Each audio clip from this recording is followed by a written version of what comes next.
Hello, everybody. Today I'm going to be going over what my predictions for the NFL awards are. There are all of the real ones, and there are some quote-unquote fake ones. Things that I consider should be awards. And I might go back at the end of the season and see what I would have actually given, or just react to this if this is really wrong, which it probably will. Okay, so for the Breakout Player of the Year, I have Sam Howell. I know I'm going to get a lot of shit for this, but I genuinely believe in this man.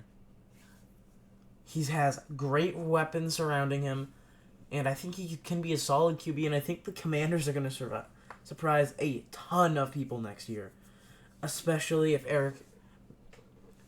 Eric being mad at me, helping them out on offense. I think that they're going to they're going to end up being very electric and surprise a ton of people.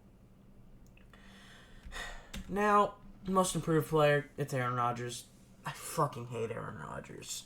But I do have to admit that he's probably going to bounce back and because he's basically on the Jets, Green Bay Packers with Garrett Wilson. That's basically the entire Jets offense. Just a bunch of guys from Green Bay and Garrett Wilson. So, I'm not saying Garrett Wilson is on the level of Devontae Adams, and I'm not saying Aaron Rodgers is winning MVP, but I am saying that he's going to bounce back and still have a very good season. Now, next up is Comeback Player of the Year. I actually have two people here, Damar, Hamlin, and Cooper Kupp. Damar Hamlin will win this, but if he goes into a situation where he says that he is not going to allow the NFL to give the award to him, which I think is actually decently possible, just because, especially considering how his play is, if he plays very competently and very well, then he might not say that, but if he's playing just mid, then he might say, nah, give it to someone else. In which case, it's gonna be Cooper Kupp. I mean, Cooper Kupp is elite. He's one of the best receivers in the game. Still, just because he had one injury season does not mean he's not top 10. What the hell are you guys saying? He's still top 5. He's still elite. I mean, what more can I say? He's gonna have a great season again, barring another injury. Coach of the Year is DeMeco Ryans. He does not have a high bar to fill.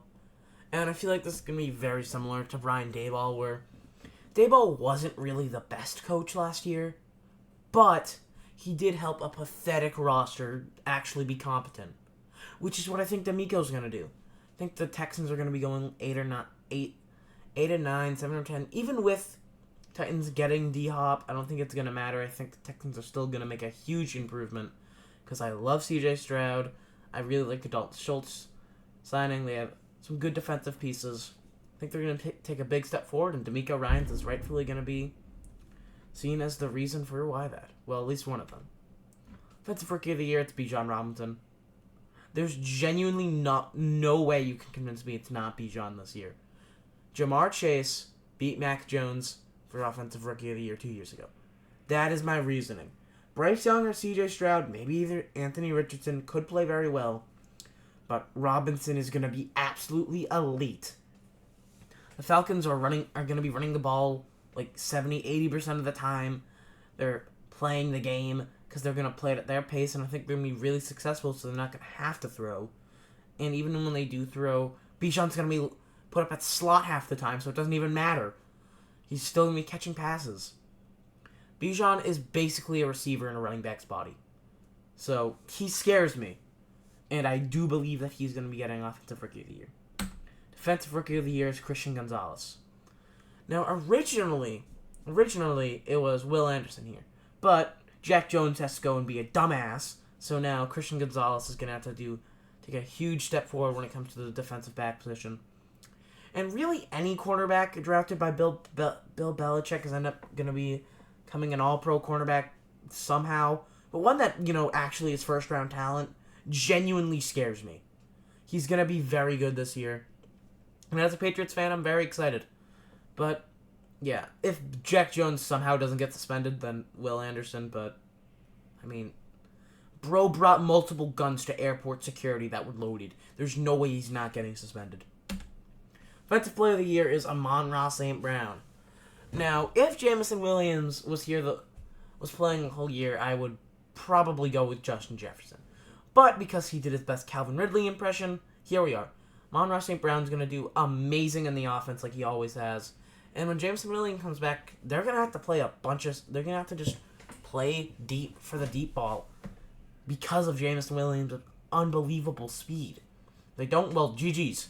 So Amon St. Brown is still going to be able to get that good short middle pass catching, which is what he's great at.